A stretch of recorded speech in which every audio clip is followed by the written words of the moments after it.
बिस्मिल्लाहिर्रहमानिर्रहीम। अस्सलाम वालेकुम नाज़रीन, मैं हूं अमाद मजीद। आप देख रहे हैं यूट्यूब चैनल हल्का PP7 की मुकम्मल सर्वे रिपोर्ट लेकर आपकी खिदमत में हाजिर हूं।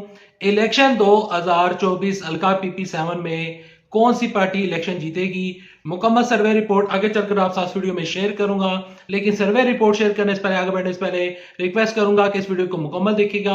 और अगर आप इस चैनल के ऊपर है नए, मुझे देख रहे हैं पहली दफा, तो इस वीडियो को लाइक कीजिएगा, चैनल सब्सक्राइब कीजिएगा, साथ लगे नोटिफिकेशन बेल दबाइएगा ताकि जो आने वाले वीडियोस हैं आप उनको मिस ना कर सकें। हल्का PP7 ये इलाका रावलपिंडी की दो बड़ी तहसीलों, तहसील काहोटा और तहसील कलासिदा के ऊपर ये इलाका मुश्तमिल है। इस इलाके में जो जो कैंडिडेट इस टाइम इलेक्शन लड़ रहे हैं उनकी तफसीलात सबसे पहले आपके साथ शेयर करता हूं, फिर आगे चलकर आप साथ जो यहाँ पर सोशल मीडिया सर्वे रिपोर्ट है वो भी शेयर करूंगा, जमीनी जो रिपोर्ट है, जमीनी जो कायक हैं, जो ग्राउंड रियलिटीज हैं वो भी शेयर करूंगा। तो वीडियो के साथ जुड़े रहिएगा। सबसे पहले आपके साथ जो इस हल्के से कैंडिडेट इलेक्शन लड़ रहे हैं उनकी जो लिस्ट है वो आपके साथ शेयर करते हैं। इसमें इस हल्के में जो सबसे पहले जिस कैंडिडेट का मैं नाम आपके साथ शेयर करना चाहूंगा वो है PTI के रिटायर्ड कर्नल मोहम्मद शबीर अवान। ये PTI के यहाँ पर उम्मीदवार हैं, लेकिन इस टाइम जैसे कि आपको पता है कि PTI का इंतखाबी निशान बल्ला उनसे छिन चुका है। तो यहाँ से रिटायर्ड कर्नल मोहम्मद शबीर अवान वो बल्ले के निशान की बजाय ड्रिल इंतखाबी निशान, ड्रिल से इंतखाबी निशान के ऊपर ये इलेक्शन लड़ रहे हैं। और उनके मद्दे मुकाबल है मुस्लिम लीग नून के राजा सगीर। राजा सगीर साहब उन्होंने 2018 का इलेक्शन भी जीता था। 2022 के जो ज़िमनी इंतखाबात थे उसमें भी राजा सगीर साहब ने मैदान मार लिया था। लेकिन अब रियलिटीज क्या है, अब ग्राउंड रियलिटीज क्या है वो आगे चलकर आप साथ वीडियो में शेयर करूंगा। यहाँ से जो PPP के यानी कि पाकिस्तान पीपल्स पार्टी के जो रहनुमा यहाँ से इलेक्शन लड़ रहे हैं उनका नाम है चौधरी जहीर सुल्तान। चौधरी जहीर सुल्तान साहब जो हैं वो इस इलाके से और हल्का PP7 से इलेक्शन लड़ रहे हैं। और हल्का PP7 एक ऐसा इलाका है जहां से पीपल्स पार्टी और मुस्लिम लीग नून का काफी बड़ा असर और रसूख है। लेकिन इस टाइम क्या पोजीशन है वो भी आगे चलकर आप साथ वीडियो में शेयर करूंगा। यहाँ पर जो जमात इस्लामी के रहनुमा हैं वो है राजा तनवीर अहमद साहब, वो इस इलाके से इलेक्शन लड़ रहे हैं। और TLP के जो कर्नल राजा वसीम साहब जो हैं वो इस इलाके से इलेक्शन लड़ रहे हैं। ये इन तमाम तर कैंडिडेट्स का नाम मैंने आपके साथ शेयर किया कि इस इलाके से कौन कौन इलेक्शन लड़ रहा है। अब इस इलाके में जो मीडिया सर्वे रिपोर्ट है, सबसे पहले सोशल मीडिया सर्वे रिपोर्ट आपके साथ शेयर करता हूं।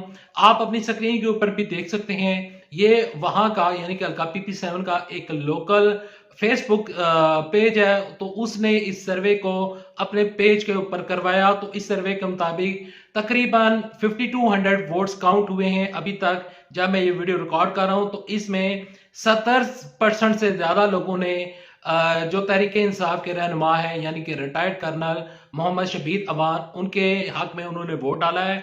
और जो यहाँ पर मुस्लिम लीग नून के तकरीबन 11%, 12% वोटर्स की तादाद सोशल मीडिया के ऊपर मौजूद है।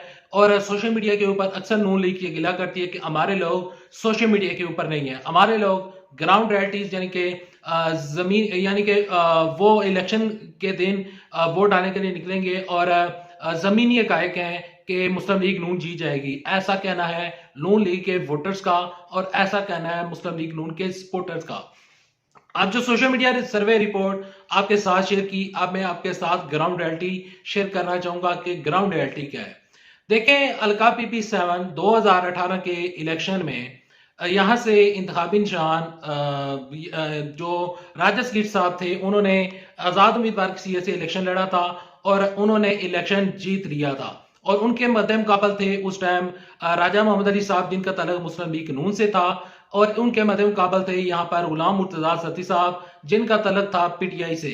यहाँ से राजा सगीर साहब ने, इवन के वो आजाद उम्मीदवार थे, उन्होंने 2018 के इलेक्शन में इलेक्शन जीत लिया था। लेकिन जब 2022 में इमरान साहब की हुकूमत तब्दील हुई और पंजाब असम्बली में से चंद मुनरिफ अरकान सामने आए थे, तो उस टाइम राजा सगीर साहब भी उन मुनरिफ अरकानों में से उनका भी नाम था। और उन्होंने बकायदा तौर पर PP7 में 2022 के इलेक्शन जब हुआ था तो उस टाइम नून लीग ने टिकट जारी किया था राजा सगीर साहब को, और उनके मद्दे मुकाबल थे रिटायर्ड कर्नल मोहम्मद शबीर अवान साहब। तो इन दोनों के दरमियान बड़ा सख्त मुकाबला हुआ था, कांटेदार मुकाबला हुआ था, और उस टाइम राजा सगीर साहब ने सिर्फ 49 वोट्स के साथ जो रिटायर्ड कर्नल शबीर अवान थे उनको उन्होंने शिकस्त दे दी थी।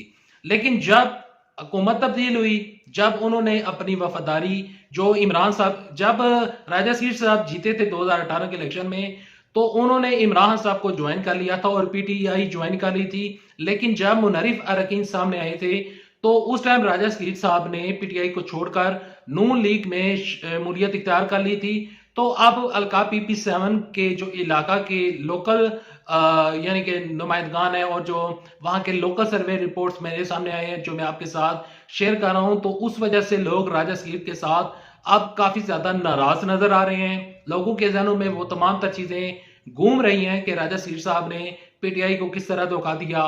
राजा सगीर साहब पहले आजाद लड़ते हैं, पीटीआई को ज्वाइन करते हैं, बाद में जब पीएमएल नून की हुकूमत बन गई और पीएमएल नून की वफाक में हुकूमत बनी तो राजा सगीर ने पीएमएल नून को ज्वाइन कर लिया। ये तमाम तर चीजें और ये तमाम तर फैक्ट्स एंड फिगर लोगों के जहनों में मौजूद हैं। अब इस हल्के से इलेक्शन इस दफा 2024 के इलेक्शन में इलेक्शन कौन जीतेगा? देखें, ये इलाका हल्का PP7 जो कि तहसील कोटा और तहसील कलर सिदा के ऊपर मुश्तमिल है, तो इस इलाके में मुस्लिम लीग नून का ये इलाका गढ़ समझा जाता है, पीपल्स पार्टी का ये इलाका गढ़ समझा जाता है। पीपल्स पार्टी यहाँ से जब भी लोकल पार्टी इलेक्शन होते हैं तो पीपल्स पार्टी उनके नुमाइंदगान वहां से बड़ी तादाद में बारीक सीट से वो इलेक्शन जीत जाते हैं। लेकिन जब मुस्लिम लीग यानी कि जब बड़े इलेक्शन होते हैं जो कि कौमी असम्बली और सूबाई असम्बली के होते हैं, तो उस टाइम हमारे सामने जो कैंडिडेट सामने आते हैं अक्सर नून लीग के आते हैं। लेकिन जो फैक्ट्स एंड फिगर मैंने आपके साथ शेयर किए और जो ग्राउंड रियलिटीज हैं मैंने आपके साथ शेयर किए, तो उससे और ये जो सर्वे रिपोर्ट्स आपके साथ शेयर किए, तो उससे बाज़ाहिर ये लगता है कि इस टाइम जिस कैंडिडेट का, जिस उम्मीदवार का यहाँ से पड़ा भारी नजर आ रहा है वो है यहाँ पर रिटायर्ड कर्नल मोहम्मद शबीर अवान। जो सर्वे रिपोर्ट मेरे तक अभी तक पहुंची है वो सर्वे रिपोर्ट मैं आपके साथ शेयर कर रहा हूं, और ये यहाँ पर रिटायर्ड कर्नल मोहम्मद शबीर अवान साहब पीटीआई के नुमाइंदे हैं, पीटीआई के उम्मीदवार हैं, लेकिन आजाद उम्मीदवार की हैसियत से इलेक्शन लड़ रहे हैं और इनका इंतखाबी निशान है ड्रिल मशीन। यहाँ पर यह सर्वे रिपोर्ट है। तो दूसरी जानब जो मुस्लिम लीग नून के लोग हैं वो कह रहे हैं और उनकी जानब से बड़े बड़े दावे भी सामने आ रहे हैं कि इस दफा भी राजा सगीर साहब इलेक्शन जीत जाएंगे। राजा सगीर साहब इलेक्शन क्यों जीते हैं इस इलाके से, अलका PP7 से? अगर वो इवन के आजाद लड़ते हैं तब भी जीत जाते हैं, अगर वो किसी पार्टी के साथ इल्हाक करके नून या पीटीआई से वो उनकी तरफ से इलेक्शन लड़ते हैं, उनके टिकट के ऊपर इलेक्शन लड़ते हैं, तो राजा सगीर साहब इलेक्शन क्यों जीतते हैं? तो इसके पीछे एक बहुत बड़ी रीजन है, और वो रीजन कुछ इस तरीके से है कि राजा सगीर साहब बड़े ही अवामी बंदे हैं।